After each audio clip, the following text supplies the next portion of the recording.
บายดีทุกท่านเนาะในคลิปวิดีโอนี้ข้าพเจ้าจะมาแนะนำบรรดาท่านเกี่ยวกับการhead drop down list ใน Excel การ head drop down list มีอยู่2แบบเนาะแบบหนึ่งก็คือให้เราไปสร้างข้อมูลที่เราต้องการ head drop down list นี่คืออย่างอันนี้เป็น2010 2011นะท่านก็จะลากออกมาจนถึง2021เนาะวิธีที่หนึ่งเนาะข้าพเจ้าจะแนะนำก็คือวิธีที่เราไปสร้างตารางนี้ขึ้นมาแล้วเราไปลิงก์ drop down list มาใส่กับข้อมูลที่เราสร้างขึ้นมานี้เนาะบิดการ head drop down list ให้ท่านเข้าไปในห้องที่ท่านต้องการ head drop down list เนาะยกตัวอย่างในที่นี้ข้าพเจ้าเลือกห้อง day เนาะให้ท่านเลือกไปที่แท็บ data เนาะ data แล้วไปเลือกที่เครื่องมือ data validation เนาะคลิกจะมีลูกศรลงมาท่านก็จะเห็นว่า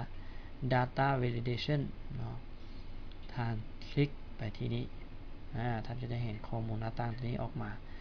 ท่านไปเลือกตัว Oral นี้เป็น list เนาะหลังจากนั้นข้อมูลจะมีข้อมูลในห้อง source นี้เนาะให้ท่านไปเลือกเนาะวางเมาส์นี้แล้วให้ไปที่ห้องมันนี้เนาะให้ท่านไปเลือก day นี้นับตั้งแต่ห้อง Monday ไปห้อง Saturday เนาะหลังจากเลือกปั๊บท่านก็จะเห็นว่าข้อมูลที่ท่านต้องการเฮ็ดเป็น drop down list นี้ลองมือมันสิออกมาแบบไหนเนาะโอเคไปเนาะท่านก็จะเห็นว่าในห้องที่ข้าพเจ้าเลือกนี้มีลูกศรลงมาเนาะถ้าท่านคลิกไปที่นี้ท่านก็จะเห็นมีตั้งแต่ Sunday ไปฮอด Saturday เนาะมันก็เป็น drop down list ให้ท่านเลือกถ้าท่านบ่เลือกอย่างถ้าท่านพิมพ์ข้อมูลที่นอกเหนือจากตรงนี้ตัวอย่างว่า A B C ที่ซะได้บ่ได้นะเพราะว่าเมื่อกี้นี้เราไปคลิกใส่บ็อกซ์ตัวที่1บ่สามารถใส่ข้อมูลอื่นนอกจากตัว drop down list นี้เนาะก็ cancel ไปข้อมูลก็จะคือเก่าและในห้องต่อมานี้ตั้งแต่ลำดับ2ลงมานี้ข้าพเจ้าจะบ่เฮ็ดอีกจะบ่ไปเฮ็ด drop down เองแต่ข้าพเจ้า copy ในห้องนี้แล้วก็ทาสีลงมาภาพลงไปเนาะในแต่ละห้องนี้จะเป็น drop down list เบิดเลยเนาะส่วนในห้องเดือนนี้ห้องมันนี้ก็คือกันเนาะเพียงแต่ให้ท่านไปวางเมาส์ในห้องมันนี้ปั๊บหรือว่าท่านจะทาสีเบิดห้องที่ท่านต้องการก็ได้เนาะแล้วไปที่ data ไปที่ data validation มันจะอยู่เครื่องมือ data tool นี้data validation ปั๊บเนาะให้ท่านมาเลือก list เนาะแล้วไปที่ห้องนี้วางเมาส์นี้ปุ๊บเนาะให้ท่านไปเลือกที่มันเนาะแล้วทาสีเบิดเนาะในห้องเดือนนี้โอเคท่านก็จะได้ข้อมูลมาเบิดตามที่ต้องการโอเคไปเนาะในแต่ละห้องนี้ท่านก็จะมีข้อมูลว่าแต่ละเดือนนับตั้งแต่เดือน1ฮอดเดือน12เนาะในเวลานี้ท่านเพียงแต่select ดาวเอาหรือว่า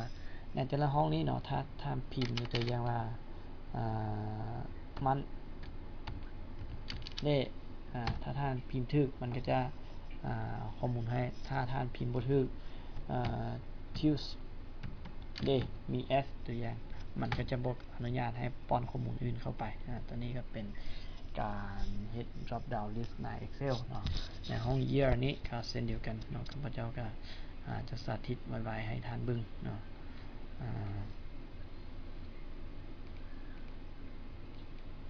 list เนาะแล้วไปเลือกในห้องในตารางนี้ก็ลากลงมาจนหมดแล้วก็ได้สามารถเลือกปีที่ต้องการได้เนาะตัวนี้ก็จะเป็นการ head drop down list ใน Microsoft Excel ถ้าท่านเฮ็ดแบบสอบถามที่มีคำตอบ yes no หรือว่า not available นี้เนาะท่านก็สามารถใช้เครื่องมือdrop down list นี้มาเป็นเครื่องมือช่วยเพื่อบ่ให้การเก็บข้อมูลของเรามีคำตอบนอกเหนือจากคำว่า yes no และ not available นี้เนาะท่านก็สามารถใช้เครื่องมือตัวนี้เป็นตัวช่วยเนาะหวังว่าหลายท่านคงได้ประโยชน์จากคลิปวิดีโอนี้เนาะ